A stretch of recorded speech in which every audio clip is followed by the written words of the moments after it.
আসসালামু আলাইকুম বন্ধুরা, বুক গেস্টে আপনাদের সবাইকে স্বাগত। আজ আমরা কথা বলতে চলেছি ক্যাথলিন এম আইজেনহার্টের লেখা সিম্পল রুলস বইটি সম্পর্কে। ছোটবেলা থেকেই আমানের সব কিছুতে পারফেকশন চাইছিল, তা সে পড়াশোনা হোক, ক্রিকেট খেলা হোক বা স্কুলের কোনো ছোট প্রজেক্ট। সে সবসময় চাইতো যে সব কিছু যেন বিস্তারিত হয়, প্রতিটি পদক্ষেপ নিখুঁত হয় এবং সব কিছু যেন সুপরিকল্পিত থাকে। কিন্তু ধীরে ধীরে জীবন তাকে শিখিয়েছে যে সব কিছু জটিল হলেই যে তা কার্যকরী হবে এমন কোনো কথা নেই। কিছু জিনিস সরল রেখেও বেহতারিন ফলাফল পাওয়া যেতে পারে। আমানের বয়স এখন ৩০ বছর এবং সে একটি বিজ্ঞাপনী সংস্থায় কাজ করে। তার চাকরিটা খুব ডিমান্ডিং ছিল, টাইট ডেডলাইন, একাধিক ক্যাম্পেইন এবং প্রতিদিন নতুন নতুন চ্যালেঞ্জ। সে সবসময় বড় বড় স্ট্র্যাটেজি বানাতো, অনেকগুলো ধাপ পরিকল্পনা করত এবং এক্সেল শিট ভরিয়ে দিত। কিন্তু প্রায়শই এমন হতো যে কোনো অপ্রত্যাশিত পরিবর্তন এসে যেত, ক্লায়েন্টের নতুন দাবি আসতো বা বাজারের ট্রেন্ডই পাল্টে যেত এবং তার সেই লম্বা চওড়া পরিকল্পনা কাগজেই থেকে যেত। একদিন তার সংস্থায় একজন নতুন ম্যানেজার এলেন, সুমি। তাকে দেখে মনে হতো সে খুব সহজভাবে কাজ করে, না বেশি মিটিং, না বেশি পরিকল্পনা, শুধু ৩-৪টি মূল নিয়ম এবং তার আশেপাশেই পুরো দল কাজ করত। প্রথমে আমানের মনে হয়েছিল যে এটা তো খুব বেসিক, এটা দিয়ে কোনো ক্যাম্পেইন সফল হতে পারে না। কিন্তু সময় যত এগোতে লাগলো সে দেখল যে সুমি স্ট্র্যাটেজিগুলো কাজ করছে। তাদের দল অন্য দলগুলোর চেয়ে দ্রুত এবং বেশি কার্যকরী ছিল। একদিন আমান কৌতূহলবশত সুমিকে জিজ্ঞেস করেই ফেলল, তুমি এত সরল পরিকল্পনা কিভাবে তৈরি করো এবং তারপরেও এত ভালো ফলাফল পাও? সুমি হেসে বলল, কারণ জীবনটা কোনো বোর্ড গেম নয় যেখানে প্রত্যেকটা চাল আগের থেকে ভেবে রাখতে হয়। এখানে সব কিছু মুহূর্তে বদলে যায়, আর জটিল স্ট্র্যাটেজিগুলো সেই বিশৃঙ্খলার মধ্যে কাজ করে না। সরল নিয়ম অনুসরণ করলে আমরা দ্রুত সিদ্ধান্ত নিতে পারি, দলকে স্পষ্ট নির্দেশনা দেওয়া যায় এবং কোনো বিভ্রান্তি তৈরি হয় না। আমান তার কথা বুঝতে পারলেও তার মনে কিছুটা সন্দেহ ছিল। ঠিক তখনই সংস্থাটি একটি নতুন এবং বড় ক্লায়েন্ট পেল, একটি ফ্যাশন ব্র্যান্ড যা খুব অল্প সময়ের নোটিসে একটি ক্যাম্পেইন লঞ্চ করতে চেয়েছিল। সুমি এবার আমানকে নেতৃত্ব দিল এবং বলল, এবার চেষ্টা করো শুধু ৩ থেকে ৫টি সরল নিয়ম নিয়ে কাজ করার, দেখো কী হয়। আমান ক্যাম্পেইনের প্রাথমিক চাহিদাটা বুঝল। প্রথমে তার মনে হয়েছিল যে একটি বিস্তারিত প্রেজেন্টেশন তৈরি করি, গবেষণাপত্র সংগ্রহ করি, কনজিউমার বিহেভিয়ার রিপোর্ট বের করি। কিন্তু তারপর সে নিজেকে থামালো এবং ভাবল, লেটস ট্রাই সামথিং নিউ। সে পুরো দলের সাথে একটি ছোট মিটিং করল এবং মাত্র 3টি নিয়ম ঠিক করল। 1. গ্রাহককে অনুভব করাও যে ব্র্যান্ডটি তাদের জীবনধারার একটি অংশ, কোনো অতিরিক্ত বিলাসিতা নয়। 2. ক্যাম্পেইনের ভিজুয়ালে রং এবং আবেগকে প্রাধান্য দাও, টেকনিক্যাল ফিচারকে নয়। 3. প্রতিটি সিদ্ধান্ত 30 মিনিটের মধ্যে নাও, অতিরিক্ত চিন্তা নয়। এখন আমানের নিজেরও ভয় লাগছিল যে এত সরল পরিকল্পনা ব্যর্থ হয়ে যায় কিনা। কিন্তু যখন দল কাজ শুরু করলো সে অনুভব করলো যে সব কিছু একটা প্রবাহের মধ্যে চলছে। আগে যেখানে লোকেরা ঘন্টার পর ঘন্টা স্ট্র্যাটেজি রুমে বসে থাকতো, এখন 30 মিনিটের মধ্যে সিদ্ধান্ত নিয়ে কাজ শুরু হয়ে যেত। ডিজাইনাররা পরিষ্কারভাবে জানতো কী বানাতে হবে, কপিরাইটাররা বুঝতো কী লিখতে হবে এবং পুরো প্রক্রিয়ায় একটি স্বচ্ছতা ছিল যা আগে ছিল না। ক্যাম্পেইনটি সময় মতো লঞ্চ হলো এবং আশ্চর্যজনকভাবে খুব সফলও হলো। ক্লায়েন্ট খুব খুশি হলো এবং সংস্থাটি দীর্ঘমেয়াদী চুক্তি পেল। সেদিন আমান সুমিকে বলল, তুমি ঠিকই বলেছিলে, the power of simplicity is underrated. Sumi হেসে বলল, আমান, সরলতার অর্থ হলো স্বচ্ছতা। যখন তুমি সরল নিয়ম অনুসরণ করো তখন কোনো বিভ্রান্তি থাকে না। তুমি যে কোনো পরিবর্তিত পরিস্থিতিতে দ্রুত মানিয়ে নিতে পারো। জটিলতা তোমাকে ধীর করে দেয় এবং বিশৃঙ্খলার মধ্যে তোমাকে স্বচ্ছতা থেকে দূরে সরিয়ে দেয়। আমান সেদিন থেকে তার কাজ করার পদ্ধতি বদলে ফেলল। এখন সে প্রতিটি নতুন প্রকল্পের আগে শুধু কয়েকটা মূল নিয়ম ঠিক করত, যা দিক নির্দেশনা স্পষ্ট করত এবং কাজ দ্রুত করত। ধীরে ধীরে তার উৎপাদনশীলতা বাড়ল, মানসিক চাপ কমল এবং সে নিজেও আরও সন্তুষ্ট বোধ করতে লাগল। কিছু সময় পর যখন আমার নিজের স্টার্টআপ শুরু করলো, তখনও সে সেই একই দর্শন নিজের সাথে রাখত, জটিলতার ঊর্ধ্বে সরলতা। সে তার পুরো দলকে এটাই শিখিয়েছিল যে সবসময় জটিল উত্তর খোঁজার পরিবর্তে প্রশ্নগুলোকে সরল করে তোলো। যখন তোমার লক্ষ্য স্পষ্ট হবে এবং পথ সোজা হবে, তখন তুমি দ্রুতও চলবে এবং দূরেও যাবে। এখন আমান সেই লোকদের মধ্যে একজন ছিল যারা অন্যদের শেখাতো যে বিশৃঙ্খলার মধ্যে কিভাবে স্বচ্ছতা আনতে হয়। সে শিখেছিল যে সব কিছুতে দীর্ঘ প্রক্রিয়ার প্রয়োজন নেই। কখনো কখনো 3-4টি স্মার্ট এবং সরল নিয়মই যথেষ্ট, যা তোমাকে জটিল পরিস্থিতি থেকে বের করে আনতে পারে। জীবন নিজেই একটি অপ্রত্যাশিত খেলা। এখানে প্রতি সেকেন্ডে নতুন কিছু ঘটে। যদি আমরা প্রতিটি ছোট বিষয়ের বিস্তারিত ব্লুপ্রিন্ট তৈরি করতে থাকি তাহলে হয়তো আমরা কখনোই শুরুই করতে পারবো না। সরলতার আসল শক্তি হলো এটি তোমাকে এগিয়ে যাওয়ার আত্মবিশ্বাস দেয়, আর এটাই আমানের গল্প শিখিয়েছিল। সিম্পল রুলস দুর্বল পরিকল্পনার লক্ষণ নয়, বরং স্মার্ট পরিকল্পনার লক্ষণ। সত্যি বলতে সরলতা কোনো শর্টকাট নয়, বরং এটি একটি গভীরভাবে চিন্তাভাবনা করা পদ্ধতি। এটি তোমাকে বাধ্য করে জিনিসগুলির মূল সারল্য বুঝতে। যদি শুধু তার সাজসজ্জা দেখো তাহলে নয়। আর এটাই তফাৎ সেই ব্যক্তির মধ্যে যে বিশৃঙ্খলায় হারিয়ে যায় এবং সেই ব্যক্তির মধ্যে যে বিশৃঙ্খলাকে নিয়ন্ত্রণ করে। তো পরের বার যখন জীবন জোট পাকিয়ে যাবে তখন থেমে ভাবুন, আমি কি জটিলতা তৈরি করছি?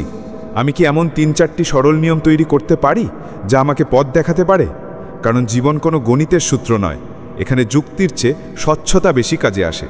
আর স্বচ্ছতা তখনই আসে যখন আমরা সরলতাকে আপন করে নিই। আমানের জীবন এখন আর আগের মতো ছিল না। তার কাজ করার পদ্ধতি বদলে গিয়েছিল।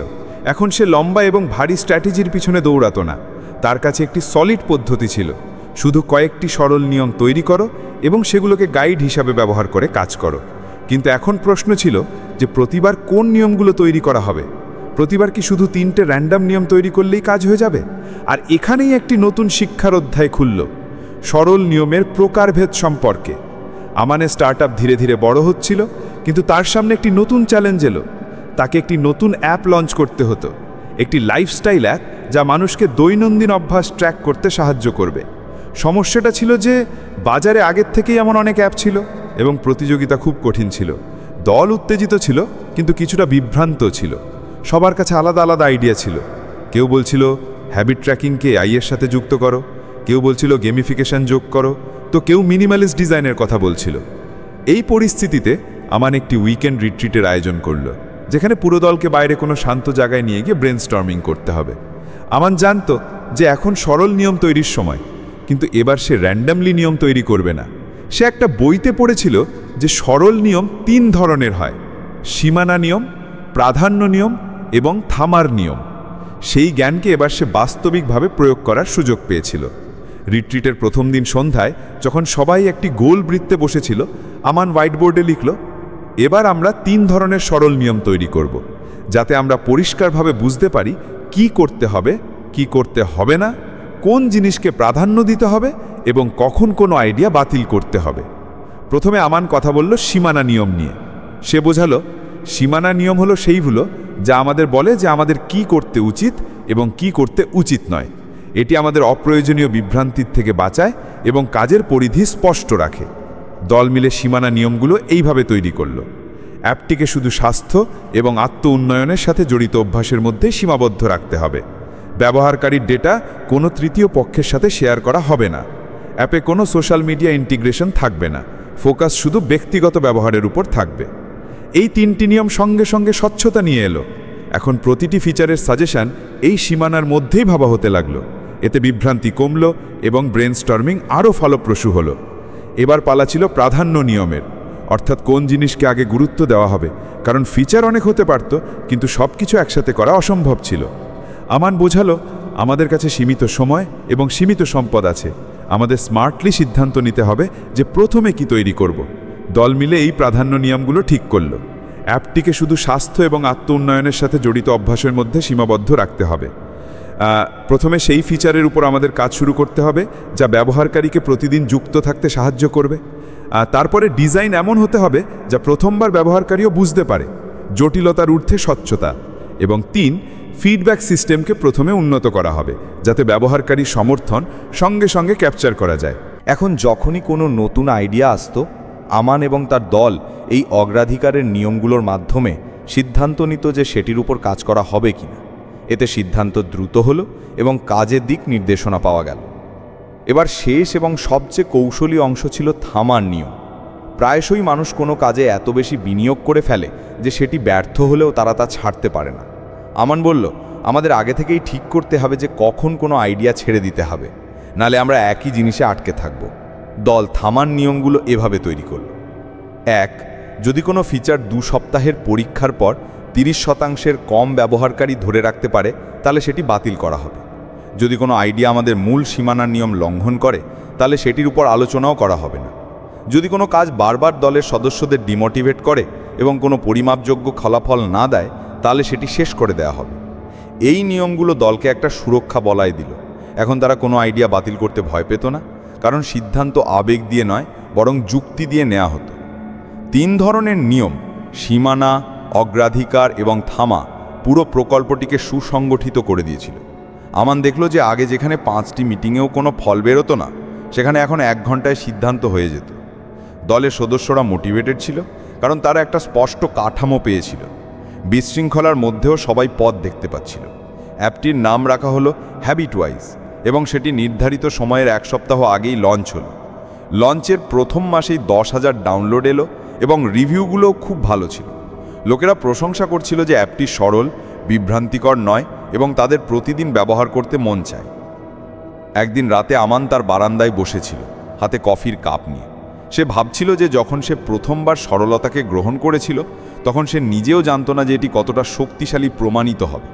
কিন্তু এখন যখন সে সরল নিয়মে প্রকারভেদ বুঝে গিয়েছিল, তখন খেলাটা আরও সহজ মনে হচ্ছিল।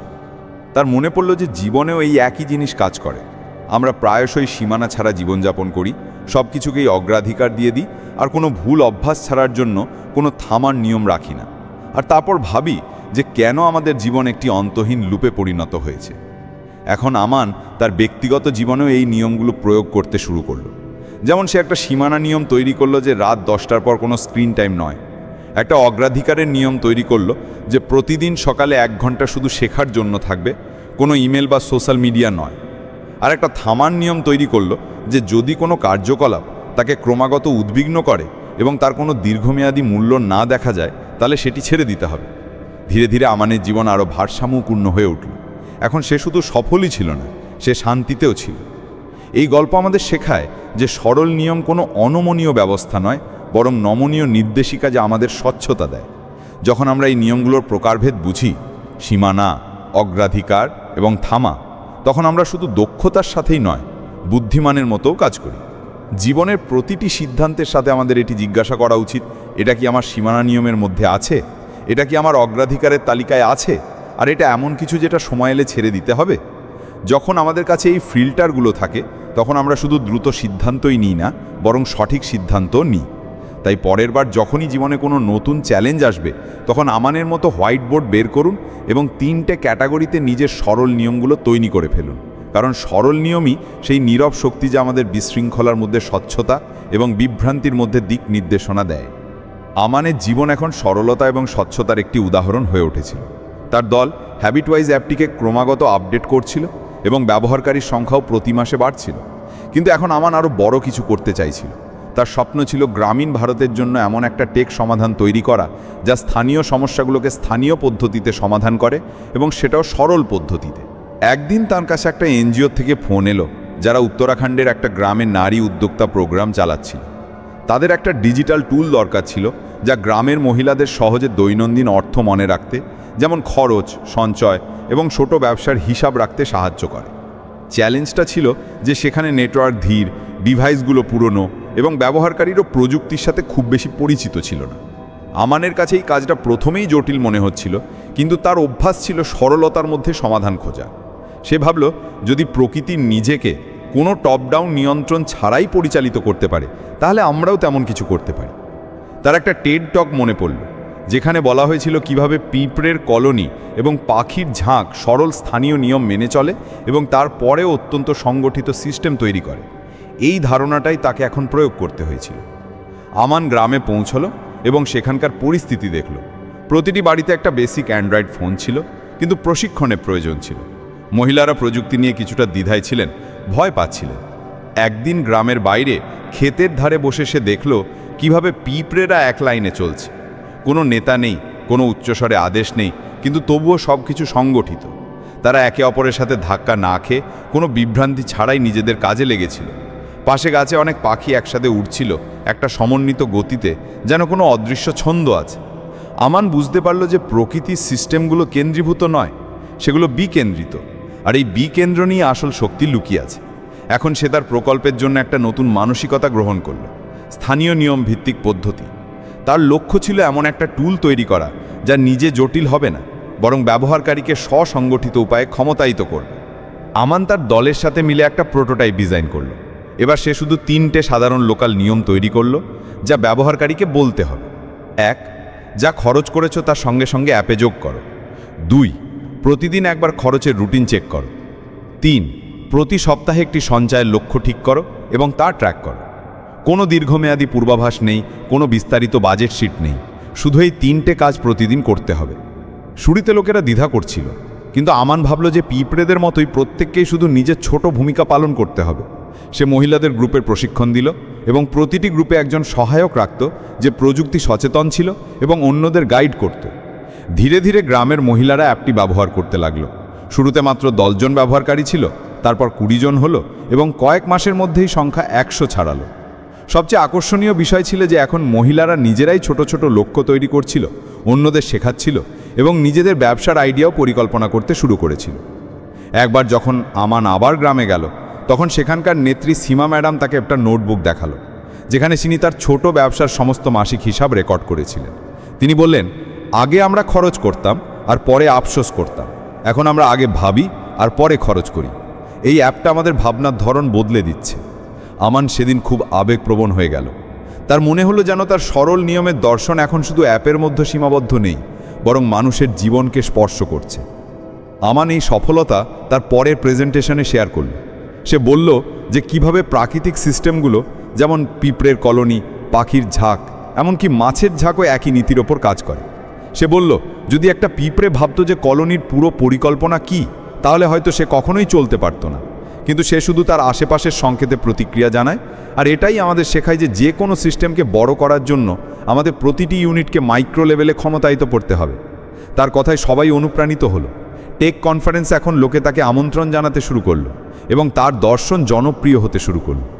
আমান আরও একটি আকর্ষণীয় উদাহরণ শেয়ার করলো, যখন সে দেখল যে আমেরিকার একটা ট্রাফিক সিস্টেম পাখির চলাচলের প্যাটার্ন অনুসারে একটি ডাইনামিক ট্রাফিক লাইট সিস্টেম তৈরি করেছে, যা দুর্ঘটনা কমায় এবং ট্রাফিককে প্রবাহে রাখে।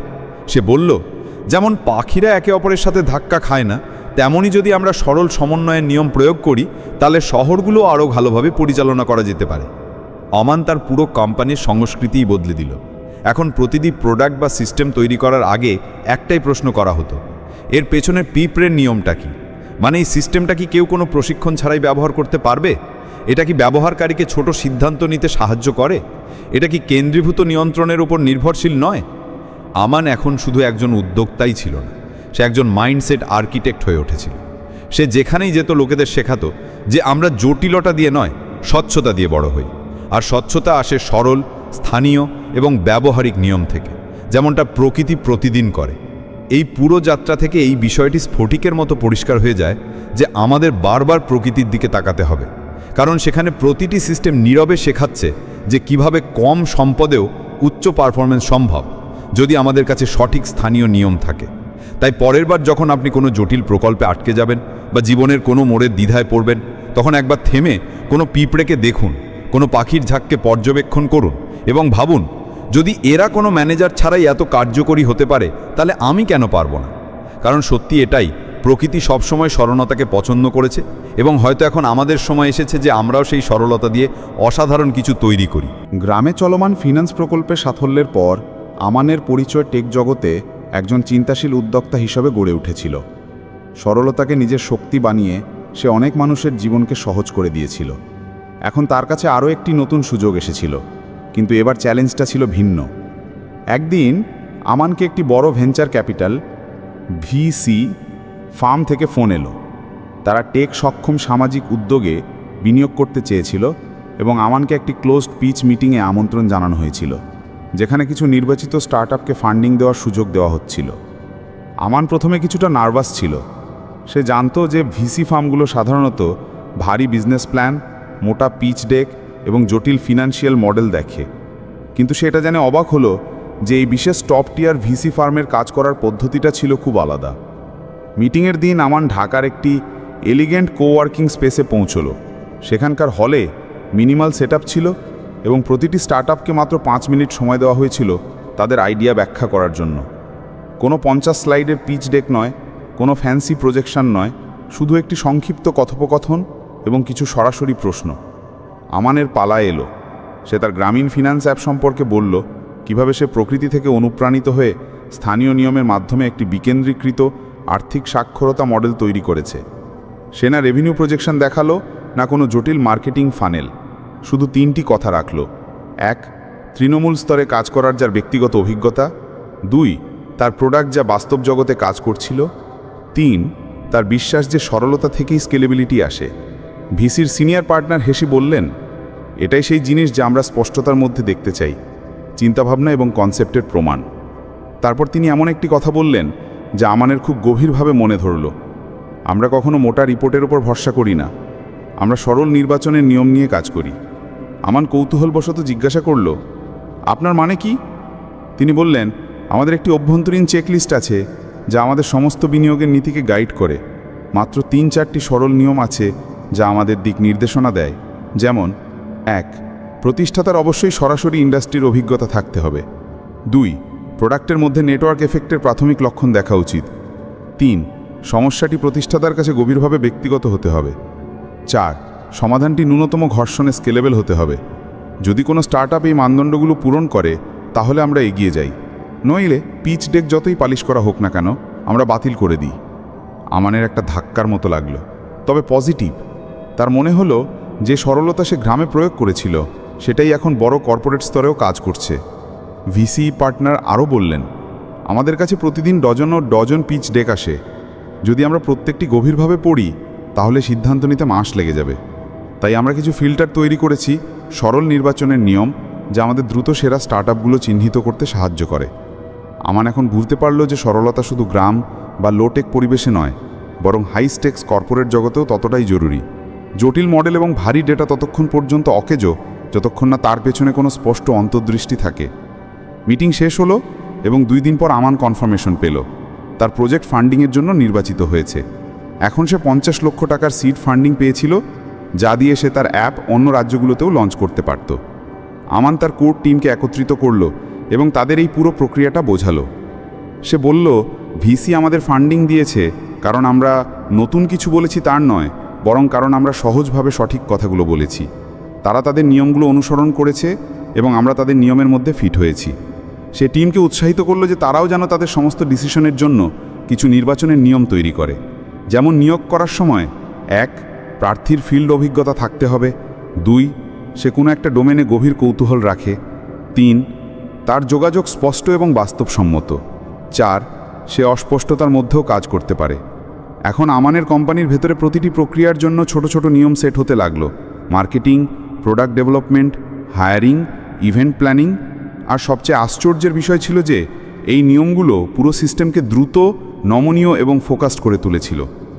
একদিন একজন জুনিয়র টিম মেম্বার জিজ্ঞাসা করল, স্যার, যখন এত বড় একটি ভিসি ফার্ম শুধু 3-4টি নিয়ম দিয়ে সিদ্ধান্ত নিতে পারে, তাহলে বাকিরা এত কঠিন পদ্ধতি কেন তৈরি করে? আমান হেসে বলল, কারণ লোকেরা সরলতাকে অবমূল্যায়ন করে। তাদের মনে হয় যদি সিস্টেমটা সরল হয় তাহলে সেটা শক্তিশালী হতে পারে না। অথচ সত্যিটা হলো, সমস্ত মহান সিস্টেম, তা প্রকৃতিতে হোক, প্রযুক্তিতে হোক বা বিনিয়োগের জগতে, সরল নিয়ম দিয়েই তৈরি হয়। সে তাদের আরও একটি উদাহরণ দিল, অ্যামাজনের জেফ বেজোসের একটি উক্তি, আমরা এমন কয়েকটি মূলনীতির উপর ভিত্তি করে সিদ্ধান্ত নিই যা সময়ের সাথে বদলায় না। অর্থাৎ যত কম নিয়ম থাকবে তত বেশি স্বচ্ছতা এবং গতি থাকবে। এখন আমার নিজেও যখন কোনো নতুন স্টার্টআপে বিনিয়োগ করত, তখন সেই ভিসি ফার্মের মানসিকতা নিয়েই চলত। সে নিজের একটি ছোট নির্বাচনের গাইড করে নিয়েছিল। 1, প্রতিষ্ঠাতা কি নিজে সেই সমস্যাটির মধ্যে দিয়ে গেছে? 2, প্রোডাক্টটি কি একটি কমিউনিটি ইম্প্যাক্ট তৈরি করে? 3, মডেলটি কি লিন এবং অভিযোজনযোগ্য? 4, এর মধ্যে কি organic word of mouth potential আছে? যদি কোনো আইডিয়া এই চেকলিস্টে 3 বা তার বেশি পয়েন্টে ফিট করত, তাহলে সে এগিয়ে যেত, নইলে নম্রভাবে মানা করে দিত। ধীরে ধীরে আমানের নাম এমন একজন বিনিয়োগকারী হিসেবে ছড়িয়ে পড়তে লাগলো যে ফ্যান্সি মেট্রিক্স দিয়ে নয়, বরং বাস্তবসম্মত স্বচ্ছতা দিয়ে সিদ্ধান্ত নেয়। এই সব দেখে আমানের একটু উপলব্ধি হলো, সরলতা কোনো পদ্ধতি নয়, বরং একটি মানসিকতা। আপনি কোনো গ্রামীণ অ্যাপের ব্যবহারকারী হন বা কোনো ভিসি ফার্মের পার্টনার, যদি আপনার কাছে 3 থেকে 5টি শক্তিশালী চিন্তাভাবনা করা নিয়ম থাকে, তাহলে আপনি বিশৃঙ্খলার মধ্যেও স্বচ্ছতার সাথে চলতে পারবেন। এই অভিজ্ঞতা আমানের দর্শনকে আরও দৃঢ় করে দিল। সে তার ডায়েরিতে লিখল, জটিলতা দেখানোর জন্য হয়, স্বচ্ছতা ফলাফলের জন্য। এখন সে যেখানেই যেত, সরলতার এই দর্শন ছড়িয়ে দিত। স্টার্টআপদের শেখাতো যে প্রেজেন্টেশন স্লাইডের চেয়ে বেশি জরুরি হলো তোমার আইডিয়া এবং কারণ স্ফটিকের মতো পরিষ্কার হওয়া। আর বিনিয়োগকারীদের মনে করিয়ে দিত যে সেরা সিদ্ধান্তগুলো তারাই নিয়েছিল যখন তারা তাদের অন্তরের অনুভূতির সাথে কিছু স্পষ্ট নিয়মের ভিত্তিতে চিন্তা করেছিল। এইভাবে ভিসি জগতে একটি ছোট ইন্টারাকশন আমানের চিন্তাভাবনাকে আরও গভীর করে দিল। সে দেখে নিয়েছিল যে ক্ষেত্র যাই হোক না কেন, যদি আপনি সঠিক ধরনের সরল নিয়ম তৈরি করতে পারেন তাহলে আপনি বড় থেকে বড় বিচারও সহজ করে তুলতে পারেন। গল্পেরই অধ্যায়টি আমাদের একটি শক্তিশালী শিক্ষা দেয়। সঠিক সময়ে নেওয়া ছোট ছোট সিদ্ধান্ত যদি স্পষ্ট নিয়ম দ্বারা পরিচালিত হয় তাহলে তা বড় বড় পরিবর্তন আনতে পারে। আর সেই নিয়ম যত সরল হবে তত দ্রুত এবং স্বচ্ছতার সাথে আমরা তা প্রয়োগ করতে পারব, না থেমে না জড়িয়ে। আমানের জীবন এখন একটি ভিন্ন পর্যায়ে পৌঁছে গিয়েছিল। তার স্টার্টআপ ফান্ডিং পেয়ে গিয়েছিল, তার দল ক্রমাগত বড় হচ্ছিল এবং সরলতার উপর ভিত্তি করে তার নীতিগুলো শুধু গ্রামীণ অর্থনীতিতেই নয়, ভেঞ্চার ক্যাপিটাল জগতেও প্রভাব ফেলেছিল। কিন্তু এখন একটি লড়াই এমন ছিল যেটা স্টার্টআপ বা দুনিয়ার সাথে নয়, বরং তার নিজের ভেতরে ছিল। লোকে হয়তো দেখতে পেত না, কিন্তু আমান গত কয়েক মাস ধরে স্বাস্থ্য সমস্যায় ভুগছিল। ক্রমাগত ভ্রমণ, অনিয়মিত ঘুম এবং অপরিকল্পিত খাদ্যাভ্যাসের কারণে তার ওজন বেড়ে গিয়েছিল। স্থূলতা তো ছিলই, কিন্তু তার সাথে আসা অলসতা এবং হজমের সমস্যা তার সৃজনশীলতা এবং শক্তিকে ধীরে ধীরে খেয়ে নিচ্ছিল। একদিন রাত 2টার সময় আমানের বুকে একটু ভার অনুভব হলো।